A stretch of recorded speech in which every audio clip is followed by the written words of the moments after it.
Bapak Ibu sekalian, rekan-rekan sekerja, kita membahas topik yang keempat dari bingkai mata kuliah Contemporary Apologetic. Pokok yang keempat kita membahas tentang kebenaran itu satu adanya. Hanya satu adanya, tidak banyak. Nah, saya belum pernah, ya tentu dalam keterbatasan saya, bukan keterbatasan mereka. Saya belum pernah menemukan satu tulisan yang secara khusus, kecuali sub bahasan, secara khusus membahas tentang the truth is only one. The truth is single. Kebenaran itu single, tidak ada. Belum saya temukan. Ya tentu masih dalam upaya mencari. Kebenaran itu satu, belum. Saya belum temukan. Namun justru karena itu, sejak saya menulis disertasi saya tahun 2011 tentang monisme, saya sejak saat itu sudah begitu membiasakan, memberi perhatian kepada kajian-kajian yang bertolak dari keyakinan dan kebenaran bahwa kebenaran itu hanya satu, tidak banyak, bukan dua, kebenaran bukan tiga. Ini pun berkaitan erat dengan Tritunggal. Nanti kita bahas pertemuan hari Jumat. Hari Jumat kita membahas dua topik. Masih ingat ya RPS kita? Hari Jumat kita akan bahas tentang Allah dan Tritunggal. Tentu saya bukan penjawab semuanya. Namun Bapak Ibu akan melihat sisi saya yang diam selama ini tentang Tritunggal. Nah oke. Kebenaran itu satu. Dan hanya satu adanya. Adanya memang satu. Adanya hanya satu. Dan bukan banyak, bukan 3, bukan 4, bukan 5. Hanya satu. Sebab luculah kalau kebenaran itu banyak. Sangat lucu dan kacau lah. Kalau kebenaran itu banyak, kacau sekali dunia ini. Ya, mari kita mulai. Mengapa banyak kebenaran dan apa yang terjadi kalau dunia banyak kebenaran? Ini kan pendapat-pendapat yang saya temukan dari tulisan-tulisan, dari pandangan-pandangan, lalu akhirnya saya rumuskan dalam satu pertanyaan. Mengapa banyak kebenaran? Dan apa yang terjadi kalau dunia ini banyak kebenaran? Apa yang terjadi kalau gereja kita banyak kebenaran? Nah, kita mulai ya. Paradigma modern, para ahli dahulu mengklasifikasi pengetahuan itu dalam sejumlah klasifikasi. Ada klasifikasi ilmu pengetahuan ilmiah, pengetahuan non ilmiah, pengetahuan rasional, pengetahuan empiris, pengetahuan idealis. Itu 3. Ya, lalu ada pengetahuan sosial, ada pengetahuan natural alami. Ada pengetahuan alam, ada pengetahuan sosial. Lalu ada pengetahuan fenomena, ada pengetahuan fenomena. Dari Immanuel Kant. Ada nomena, ada fenomena. Ada eksistensi, ada esensi. Ya, dan sebagainya. Nah, pada era ini sebenarnya kan kebenaran menurut saya, kebenaran itu adalah satu, hanya satu. Sesungguhnya satu saja. Tetapi karena pengaruh para ahli di era modern yang lalu, yang terlalu mengkotak-kotakkan kebenaran, sehingga terbawa sampai sekarang. Seolah-olah tak terdengar istilah the truth is single one. Itu hampir tidak terdengar. Satu adanya. Begitu juga dengan kecenderungan penelitian modern. Pada penelitian modern dengan spesialisasi. Ya, pola pikir atomis. Sehingga muncullah rumpun ilmu spesialisasi biologi, spesialisasi fisika, spesialisasi logika, spesialisasi sosiologi. Sosiologi ini dibagi lagi. Sosiologi kontemporer, sosiologi tradisional, sosiologi pedesaan, sosiologi perkotaan. Dibagi lagi. Dibagi-bagi. Kebenaran yang satu itu sepertinya terpecah-pecah. Dicabi-cabi. Diurai-uraikan itu. Oleh perilaku para scientific expert dunia yang mencoba. Tapi itu terbawa arus kan mereka. Mereka terbawa arus. Karena spiritnya apa? Spiritnya specialization. Pendalaman. Saya mendalami dunia. keahlian saya. Kamu keahlian apa? Kamu keahlian apa? Kamu keahlian apa? Sebenarnya dunia ini sedang mengkotak-kotakkan kebenaran yang utuh itu, yang satu itu, dan mencabi-cabi, memisah-misahkan dalam ruang-ruang. Akhirnya dibuat ruang, rumpun ilmu, dikecilkan lagi, rumpun studi, dikecilkan lagi, rumpun pokok, dikecilkan lagi, rumpun sub-sub pokok. Itulah yang terjadi. Nah, akhirnya rumpun ilmu menjadi independen, mandiri. This is mine, that's yours. That's yours, that's mine. Nah, sorry, saya tidak ahli bilang itu. Kamulah yang ahli bilang itu. Akhirnya terjadi pengotak-kotakan dan muncullah independensi dari masing-masing ilmu. Masing-masing ilmu mendeklarasikan kemerdekaannya. Merdeka antropologi, merdeka sosiologi, merdeka kimia, merdeka fisika, merdeka. Muncullah kemerdekaan ilmu masing-masing. Dan bersamaan itu terjadi seolah-olah banyak kebenaran. Bapak Ibu, sepanjang era modern sampai era postmodern, masyarakat dunia cenderung berpikir parsial. Kenapa? Karena memang spesialisasi. Dan cenderung mengklasifikasi, membagi-bagi kebenaran, akibatnya jurang antara ilmu semakin lebar. Jurang antara ilmu A dan B sepertinya jangankan bersinggungan, bahkan bertentangan loh. Ya, antara scientific knowledge, antara natural knowledge and social science, natural science, sepertinya dua dunia berbeda. Ya, dua dunia, tetapi sebenarnya tidak boleh dibuat berbeda dan dibeda-bedakan dan kemudian dibuat pertentangan. Inilah yang membuat kita terbiasa berpikir banyak pengetahuan, banyak kebenaran. Di sinilah letaknya. Nah, akhirnya yang muncul karena banyak kebenaran, banyak sciences, banyak ilmu, maka banyak kebenaran. Sehingga muncullah pertentangan-pertentangan, konflik-konflik. Dan konflik ini semakin intens karena semakin spesialisasi. Nah, dan sering terdengar pernyataan ahli, kebenaran banyak. Kebenaran semakin dianggap banyak dengan fakta banyaknya agama dalam dunia. Tadi banyaknya rumpun studi, rumpun ilmu. Dan ternyata juga banyaknya kepercayaan, banyaknya agama, menegaskan banyaknya kebenaran. Ya, sama dengan banyak jalan menuju Roma. Banyak jalan, banyak pengetahuan, banyak kebenaran menuju Roma. Ujungnya sama, yaitu Roma. Muncul slogan seperti itu kan? Banyak jalan itu sama dengan banyak ilmu, banyak cara, banyak kebenaran.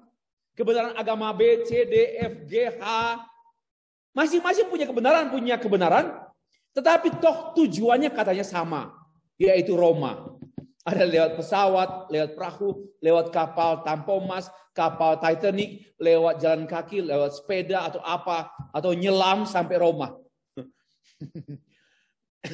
Banyak. Nah, akhirnya menurut, bukan hemat saya nggak suka hemat-hematan. Menurut pertimbangan saya, dunia, masyarakat dunia terbawa arus berpikir memang banyak. Maka hampir tidak terdengar ada satu kebenaran. Hampir tak terdengar kebenaran itu is only one. Itu problemnya. Dan saya bukakan, Bapak Ibu. Fakta banyak dan beragamnya agama di dunia dan agama dan kepercayaan di dunia, semakin kuat kecenderungan orang berpendapat bahwa memang kebenaran itu banyak. Akibatnya muncul 3C. Confuse, ini soal salah. Saya tadi tidak selesai mengetik ini. Confuse itu bingung sebenarnya, tapi salah ketik ya. Confuse, konflik, chaos. Confuse, ya belum tuntas. Karena ada 4, saya sedang mencari sebenarnya 5C. Karena tadi siang saya memberikan ceramah tentang 5C pernikahan. Saya mau juga membuat 5C dia. Banyak. Akhirnya apa? Confuse, konflik, chaos. Jadi dunia sekarang ini, keadaan dunia sekarang ini hasil daripada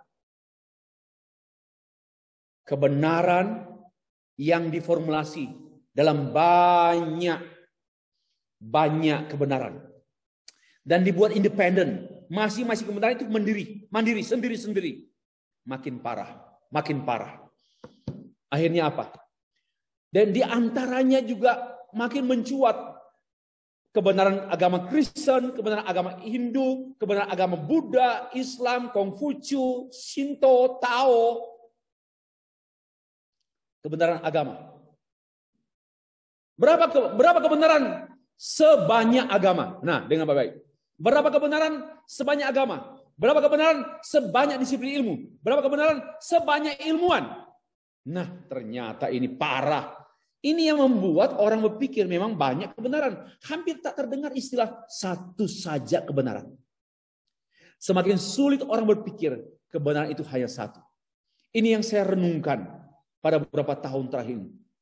Dan semakin kuat mencuat. Sebenarnya saya mau terbitkan buku tentang Theology is only one. Tetapi belum ada. Saya lebih tertarik dengan topik-topik yang lain. Nah, saya mendata. Ada seorang, singkat saja, di media sosial saya temui. Ryan Wowsowitz, seorang mahasiswa. Dia berpendapat, there is in fact no single truth. Saya mulai ambil dari ilmuwan, mahasiswa. Katanya, pada kenyataannya, faktanya, ya tidak ada satu kebenaran tunggal. Nggak ada. No single truth. Nggak ada. Jadi many truths. Jodi Picoult, penulis Amerika ternama. Ya, seorang wanita dia. Jodi, wanita. Dia berkata, there is not one truth. Tidak ada satu kebenaran. Kebenaran itu adalah variabel. Bervariasi, variabel banyak dapat bervariasi. Dan in many cases, dalam banyak kasus cenderung menjadi berbeda untuk setiap orang. Itulah kebenaran. Kebenaran apa artinya dikatakan kebenaran itu banyak dan berbeda. Kebenaran itu banyak dan berbeda. Dan seorang ahli fisika dan ahli matematika dari Jerman, Max Born, dia menulis demikian, bahwa the belief that there is only one truth and that oneself is in possession of it is the root of all evil in the world. Apa artinya? Percaya bahwa hanya satu kebenaran dan kebenaran itu dimiliki dan kita memiliki kebenaran itu merupakan akar dari semua kejahatan dunia. Coba perhatikan. Dan kalimat ini banyak dikutip oleh pendeta-pendeta. Kalau kebenaran itu hanya satu, maka itulah sumber kejahatan dunia. Kejahatan dunia bersumber pada satu kebenaran. Jadi kalau ada orang merasa memiliki satu kebenaran, itu sumber kejahatan. Ya memang kenyataannya kan ada kelompok-kelompok fundamentalis yang mengklaim we have truth and final truth and you have no. Only we have. Hanya kami yang punya and you have no any truth and we have final truth. Nah, seolah-olah memang ini satu analisis sosiologis yang oke lah. Tetapi tidak boleh membuat kesimpulan bahwa tidak ada satu kebenaran. Karena kebenaran yang satu itu, apabila kita memiliki satu kebenaran, maka itu menjadi akar kejahatan dunia. Nah, jadi samalah dengan yang saya kemukakan kemarin atau tadi malam. Bahwa kelompok pluralisme agama, pandangan pluralismenya, mereka betul-betul tidak setuju dengan apologetik. Karena memang apologetika memproklamasikan kebenaran yang absolut. mutlak, final. Dan memang demikianlah hakikinya bukan sejatinya. Kalau boleh Bapak Ibu jangan ikut-ikutlah. Kata sejati itu kalau boleh-boleh ya itu bukan bahasa Indonesia. Sejatinya laki-laki. Kalau boleh gantilah. Bahasa akademik itu naturnya, hakikinya, hakikatnya. Jadi karena itu bahasa-bahasa dandut ya. Sejatinya, irama ini, sejatinya. Kalau boleh jangan pakai itu. Kalau boleh, saya tidak paksa. Kalau Bapak pakai juga tidak apa-apa. Tapi itu kita mengikuti, masa ilmuwan mengikuti preman. Masa ilmuwan mengikuti pasaran. Kita harus diikuti oleh mereka. Istilah-istilah akademik, istilah-istilah kita itu harus menjadi menggarami dunia. Jangan kita seperti istilah begini. Mari kita menghidupi kebenaran. Ini satu istilah yang tidak sesuai. Kebenaran itu sudah hidup. Enggak usah dihidupi. Justru kebenaranlah yang menghidupkan saya. Tapi kan itu bahasa kaum awam. Bapak Ibu kita sudah master, sudah doktor. Jangan pakai bahasa-bahasa yang dikonsumsi oleh pasar kawangkuan langowan. Jangan. Ya, karena kita harus menjaga mutu kebenaran itu dengan istilah juga. Ya, menjaga pengertiannya bukan mutu, bukan kebenaran. Kita menjaga mutu pengertian. Ya, jangan menggunakan istilah-istilah yang menurut saya kamus akademik nggak ada. Tapi kamus pasar dan kamus preman, jangan. Ya, jangan. Kecuali bercanda bolehlah. Kan seperti kalimat-kalimat yang banyak di saya itu banyak sesak dengan pikiran yang kalimat-kalimat yang menurut saya itu mengganggu sekali dan tidak baik. Contoh-contoh konkret saja yang saya katakan, saya menghidupi kebenaran. Waduh, kita subjek ya. Kebenaran itu subjek, bukan kita yang subjek. Kita ini objeknya kebenaran. Kebenaran menaklukkan saya. Bagaimana saya menghidupi kebenaran? Ya, tidak boleh lagi. Ya, saya harap jangan lagi. Ini kita merendahkan, cuma tidak sadarlah. Kita nggak sadar kali, karena mungkin populer ya, karena trending, apalagi dalam sambutan Natal, khotbah, doa. Kami rindu menghidupi kebenaran-Mu. Haleluya. Tuhan ini hanya Tuhan bingung, bukan Tuhan bingung. Tuhan. Saya yang bingung kalau melihat seperti itu. Tuhan bagaimana melihat kita sebagai subjek kebenaran? Tidak, subjek itu, kebenaran itu subjek. Dan dialah yang menguasai kita, dia mengontrol kita, dia mengubah kita, dia menuntun saya, menuntun kita, itulah dia. Maka marilah kita memberi diri, dihidupkan oleh kebenaran. Bukan dihidupi oleh kebenaran. Kita dihidupkan oleh kebenaran. Dan jangan sampai kita menghidupi kebenaran dan menghidupkan kebenaran. Itu hati-hati. Nah, dengan belajar apologetika memang ingat salah satu fungsi apologetika yaitu salah satu unsur yang perlu diperhatikan dalam apologetika yang memperhatikan terms, istilah. Bapak Ibu, mari kita disiplin dengan istilah. Karena istilah menentukan pengertian. Mulai sekarang jangan sembarang bicara kata A, B, C, D, apalagi kita mengadopsi kata-kata pasar, kata-kata yang tidak melewati proses akademisasi. Jangan pakai itu. Kita sendiri malu. Saya tidak mau pakai bahasa kaum awam, saya nggak mau tiru.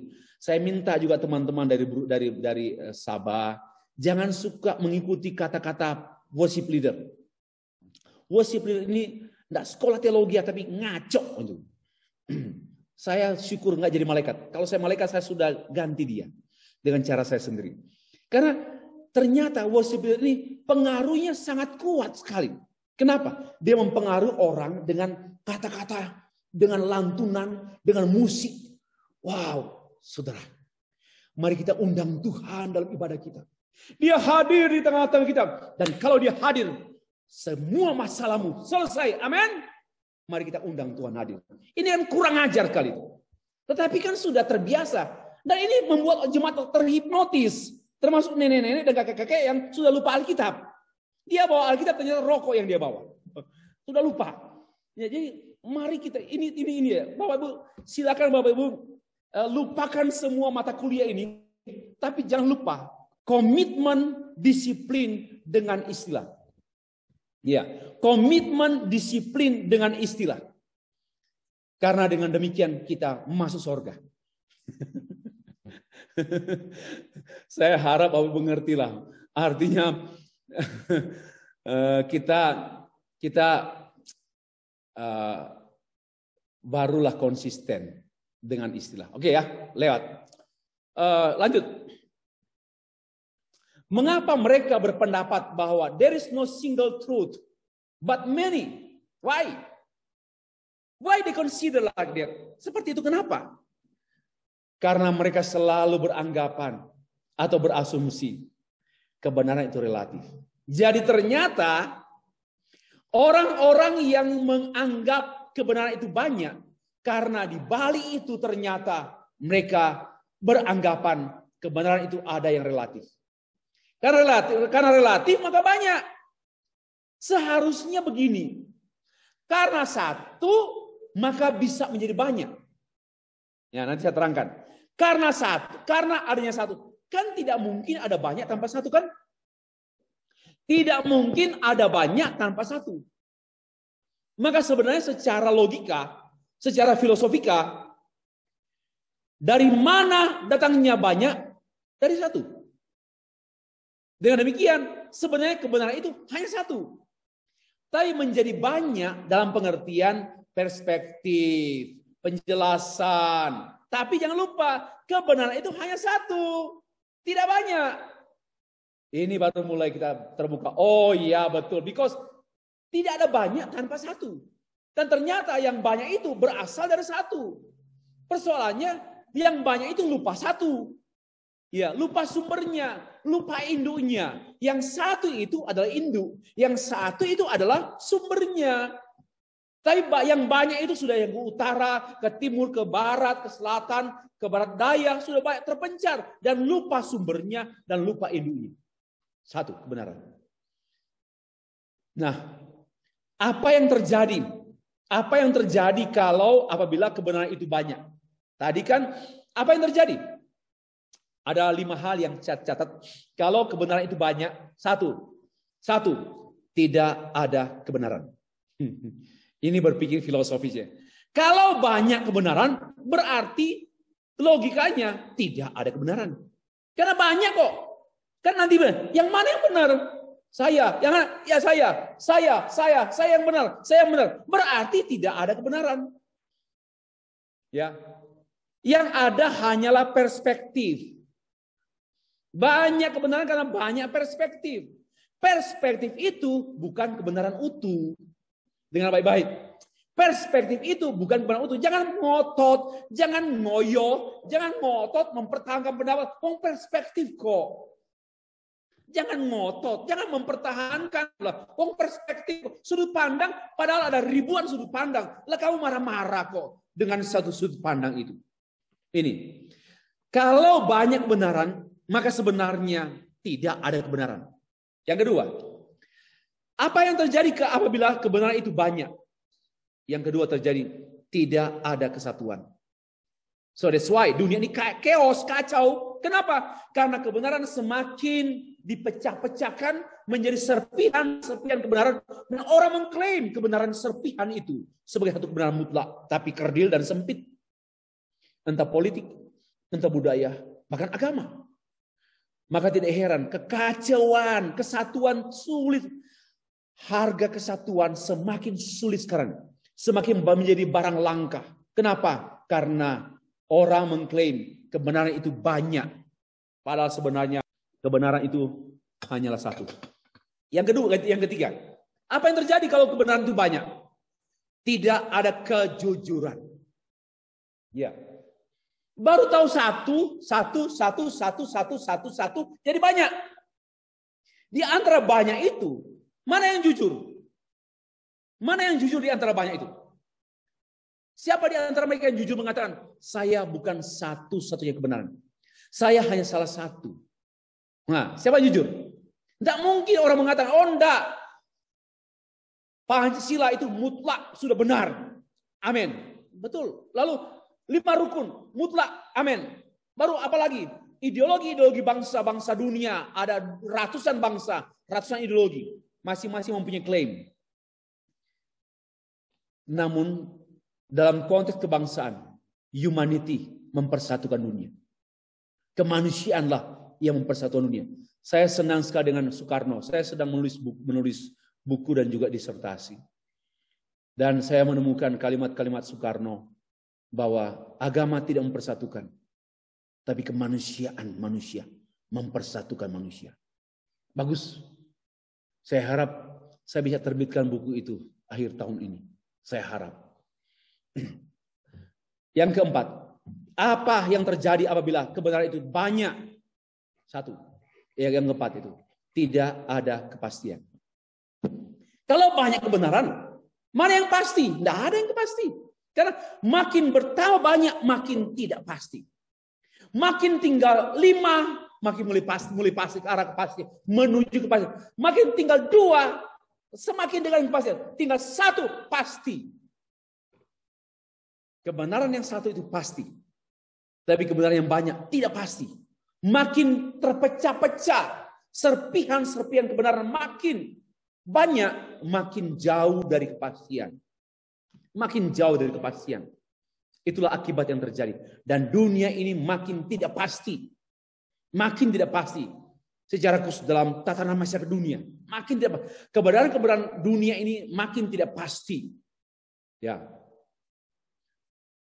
Yang kelima, di mana ada banyak kebenaran, di sana ada perbudakan. Di sana tidak ada kemerdekaan. Banyak kebenaran mengungkapkan banyak penjajahan, banyak tekanan, banyak ketidakbebasan. Karena sebenarnya di mana ada kebenaran, kebenaran yang tunggal, kebenaran yang utuh, kebenaran yang menyeluruh, kebenaran yang fundamental, maka di sanalah terjadi kemerdekaan. Tetapi kalau kebenaran itu banyak, maka sebanyak itu pula penjajahan. Bapak Ibu, berapologetika, doing apologetika. Ada 7 alasan mendasar, ya, ada 7 alasan mendasar mengapa kebenaran itu memang hanya 1. Ya. 7 atau 9, saya tambah mungkin. Sebenarnya bisa 12 lah. Hanya memang saya sedang mempersiapkan. Hari ini saya berkata jumlah tertentu. Tapi karena kebenaran itu tak terbatas. Boleh bertambah. Boleh juga merupakan uraian tambahan dari yang sudah ada. Nah, yang pertama, Bapak Ibu. Alasan yang pertama ini sederhana, tapi mendasar. Mengapa kebenaran itu 1? Karena Allah itu 1. 1 Allah. Nah, semua bermula pada Allah, Elohim.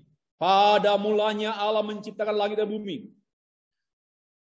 Bermula pada 1, yaitu Elohim. Walaupun kata Elohim jamak. Karena ada im. Ada El, dan kata El, Allah, tambah im. Bukan him, im. Ya, Yod, I, Kirek, Mem. Elohim. Elo, iya.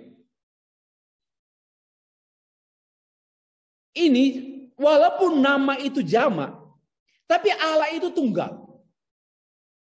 Ya, Allah itu tunggal.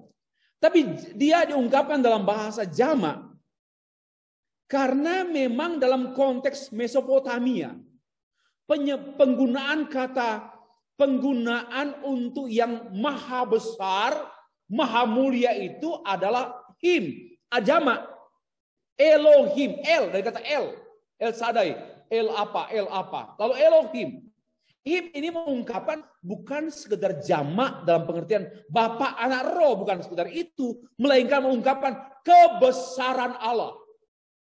Itu pengertian. Sudah mulai bertrinitas kita ya pada hari Jumat nanti. Jadi semua bermula pada 1.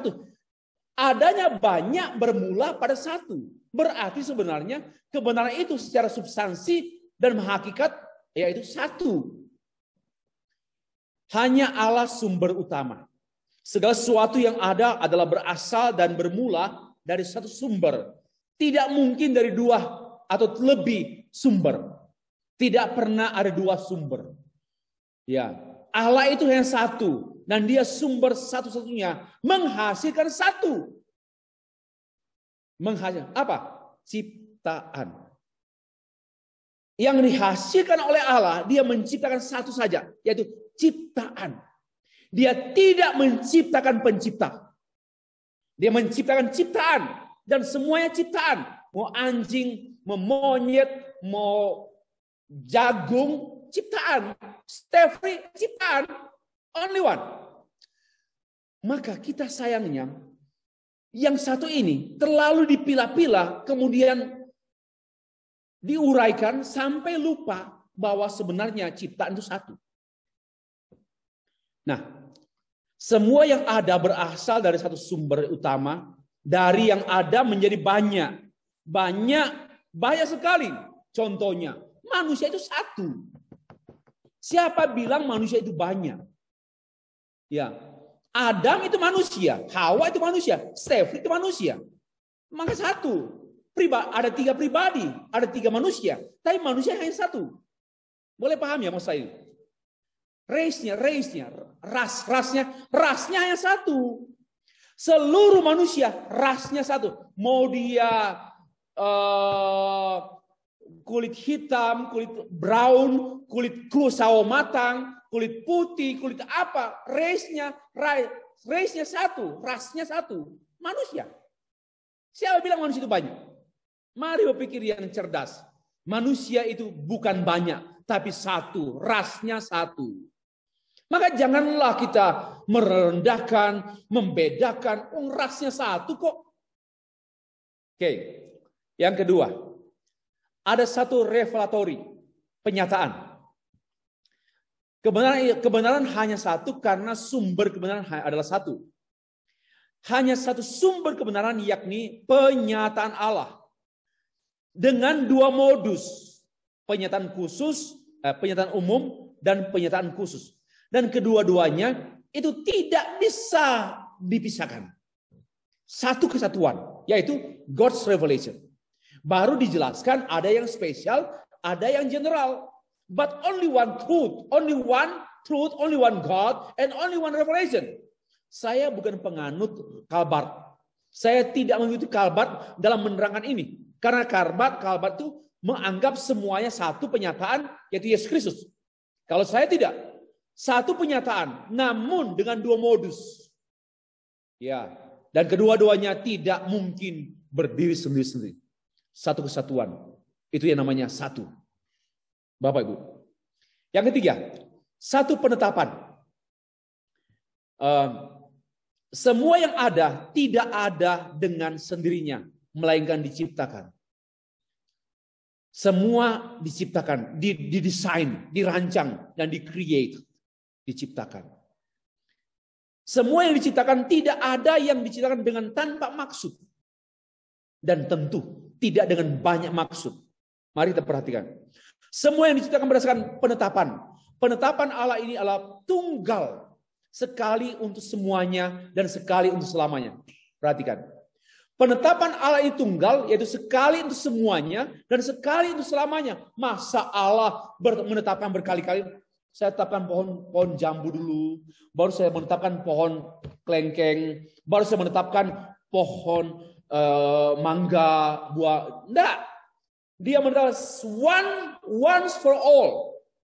Satu untuk semua dan satu untuk selamanya. Tunggal. Ini landasan, alasan saya. Mengapa kebenaran itu hanya satu? Karena penetapannya pun tidak banyak. Dia bukan Allah yang sibuk dengan kebodohan dan keterbatasan dia. Oh, saya mau ciptakan dulu hari ini, saya mau menetapkan akan ada malaikat. Nanti minggu depan akan muncul kambing. Lalu juga saya menetapkan, enggak, Allah tidak berpikir kronologis. Allah tidak berpikir kronologis. Tapi Allah berpikir dan bertindak dalam kekekalan. Once for all. Sekali untuk semuanya. Dan sekali untuk selamanya. Inilah satu. Kebenaran itu satu. Lanjut. Yang keempat, satu ciptaan. Satu ciptaan. Ya. Selain semua bersumber dari satu, juga semua adalah satu-satu. Semua ciptaan adalah satu-satu. Satu, manusia satu. Oh enggak Pak, dua. Enggak, itu perempuan dan laki-laki. Tapi manusia, satu manusia.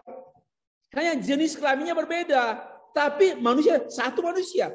Disinilah letaknya equality dan value. Laki-laki dan perempuan itu sama, sederajat, sama dan satu. Kenapa? Karena equal and same. Hanya berbeda jenis. Kenapa berbeda jenis? Karena Allah mempunyai satu maksud. Bukan dua maksud. Dengan perempuan maksudnya apa? Dengan laki-laki maksudnya apa? Enggak. Perempuan, laki-laki, dua jenis, tapi satu maksud. Oh, Bapak Ibu. Terlalu banyak alasan untuk mengatakan bahwa kebenaran itu hanya satu. Saya akan mempertahankan ini sampai akhir hayat. Walaupun saya akan melawan arus, termasuk arus-arus saintifik, para ilmuwan. Tapi saya akan mengatakan kebenaran itu hanya satu karena sejumlah argumentasi saya, alasan saya. Lanjut Bapak Ibu. Bumi ini satu, ciptaan satu. Manusia tadi satu, ya satu race, satu ras. Ya, binatang itu satu. Siapa bilang itu? Kamu setengah binatang, kamu agak binatang, kamu binatang sekali. Enggak ada. Yang ada binatang ya binatang. Jenis-jenisnya banyak, tapi satu binatang. Ini dulu janganlah kita menilai pohon hanya pada daunnya. Mari kita menilai pohon itu pada seluruh, tapi mulai dari pangkalnya, dari akarnya, pangkalnya. Mari kita melihat binatang itu pada pangkalnya, yaitu binatang. Walaupun ada serigala, serigala, tidak ada Dracula ya. Ada serigala, kambing, domba, ikan, monyet, dan sebagainya. Tapi namanya binatang satu. Mari berpikir yang satu itu yang utuh, yang juga adalah asal usul segala sesuatu. Dan tumbuhan hanya satu. Tumbuhan hanya satu. Walaupun nanti ada tumbuhan ini berbiji satu, berbiji tunggal, berbiji jamak, tumbuhan yang bla bla bla, banyak jenis. Tetapi kebenaran tumbuhan hanya satu. Kebenaran binatang hanya satu. Kebenaran manusia hanya satu. Kebenaran bumi hanya satu. Kebenaran bulan hanya satu. Itulah. Dari satu menjadi banyak. Tapi sayangnya yang banyak ini lupa asal usul. Lupa satu. Apa artinya? Akhirnya pecah. Akhirnya konflik. Akhirnya tak ada kesatuan dunia. Ya. Yang kelima, alasan yang kelima. Satu kebaikan dan satu dosa, kejahatan. Satu, nggak banyak. Kebaikan itu hanyalah satu. Nggak ada yang banyak. Saya yakin ya,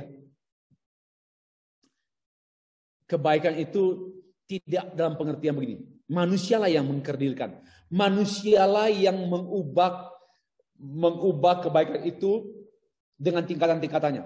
Satu, kurang baik, agak baik, baik, ya, baik, lebih baik,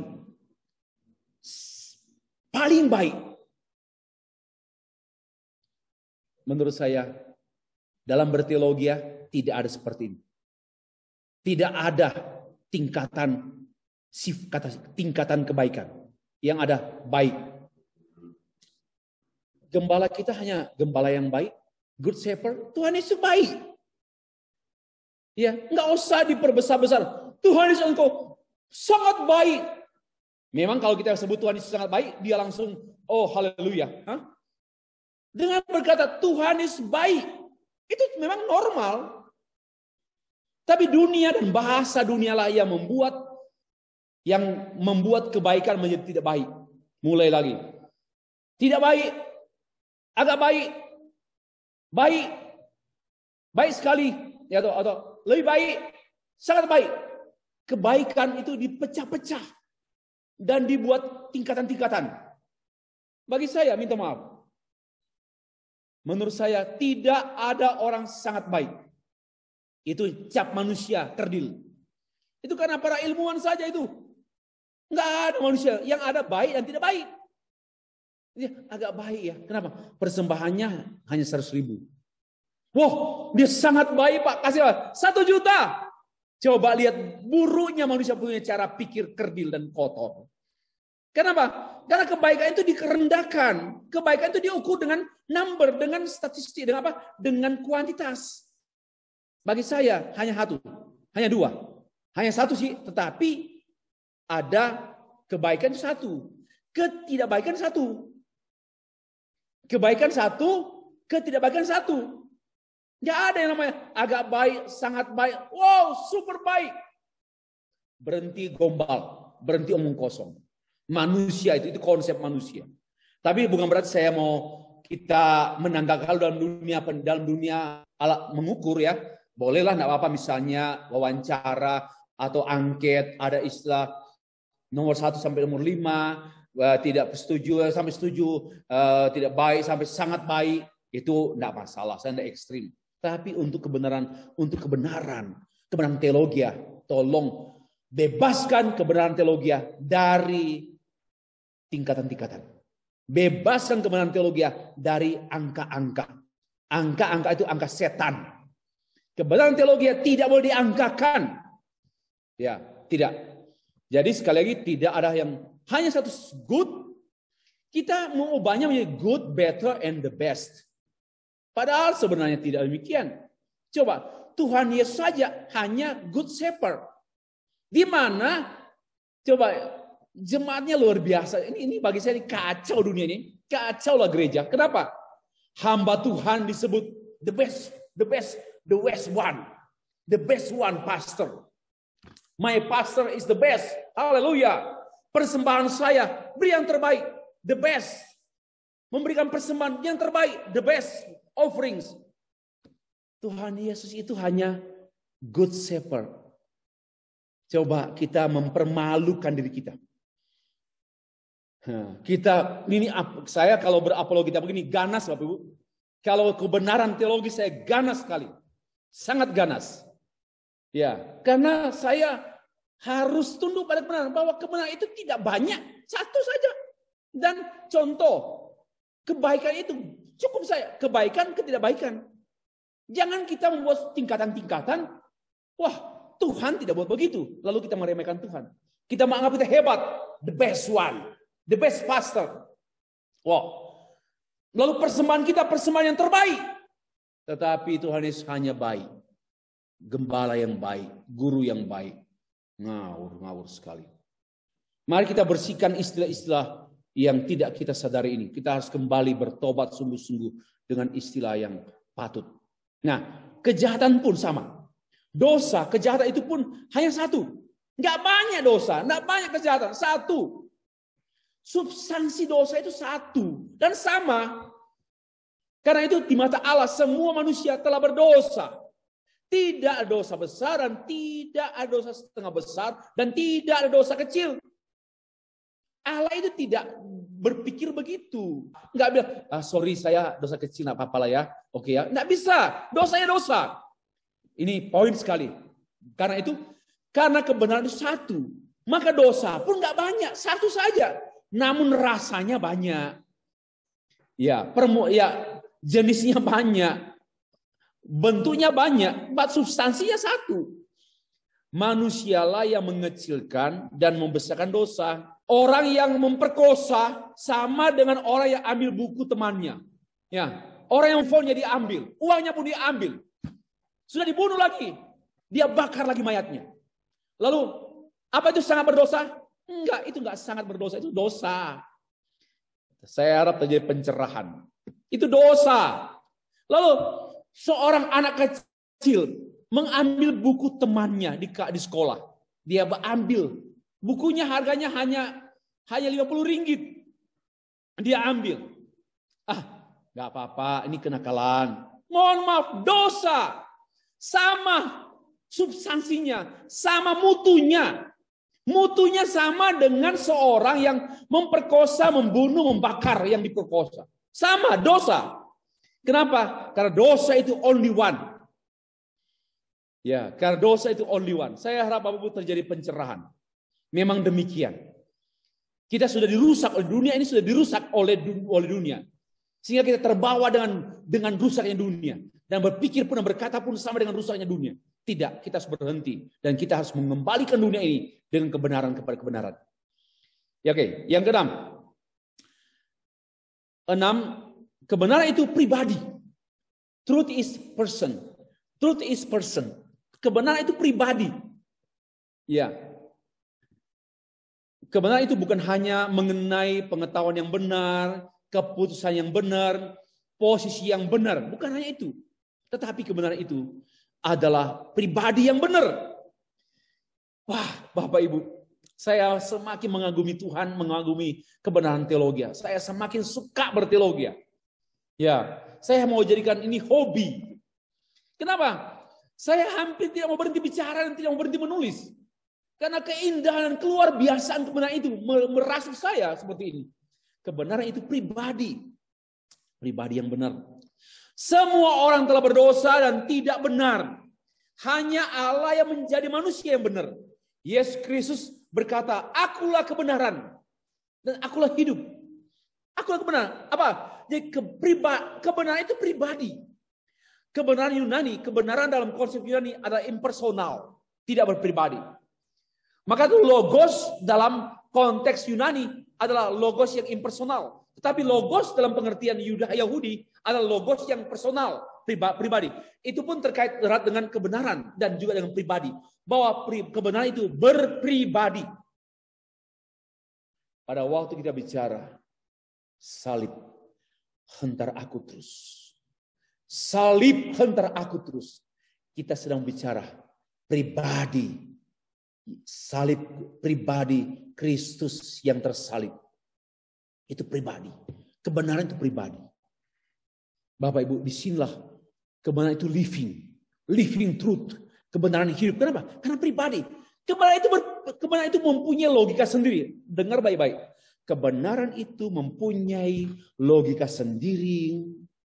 Konsisten sendiri. Hukumnya sendiri. Kebenaran. Bukan kita yang menghukum kebenaran. Bukan kita yang mengatur kebenaran. Tapi kebenaran itulah yang mempunyai hukum sendiri. Kenapa? Karena kebenaran itu hidup. Karena kebenaran itu adalah pribadi. Bukan impersonal. Bapak Ibu, saya semakin wow. Yohanes pasal 14 ayat 6. Akulah jalan, akulah kebenaran dan hidup. Akulah kebenaran. Aku. Tuhan itu pribadi yang benar. Dan Tuhan itu kebenaran. Tuhan tidak hanya knowledge. Tuhan tidak hanya pengetahuan. Tapi Tuhan adalah pribadi. Dan pribadi itu adalah kebenaran. Mari kita melihat. Mari kita mengejar kebenaran. Mari kita mengagumi kebenaran. Karena kebenaran itu pribadi yang hidup. Kebenaran itu adalah pribadi. Tunggal. Satu-satunya. Akulah. Egoim. Jadi pribadi tunggal. Kebenaran itu tunggal.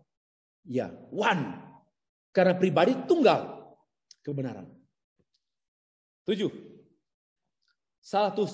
Tadi saya sudah sempat bahas. Alasan mengapa kebenaran itu satu. Karena satu manusia. Allah menciptakan satu manusia. Adam. Dari sana menjadi banyak. Tapi sayang orang lupa Adam. Sehingga hanya berlihat pada banyak. Banyak keturunan. Orang hanya memperhatikan keturunan Adam. Tapi tidak memperhatikan Adam lagi. Lupa dengan Adam. Hanya tertarik dengan banyaknya keturunan Adam. Keliru. Manusia diciptakan menurut satu gambar. Yaitu gambar Allah. Ya.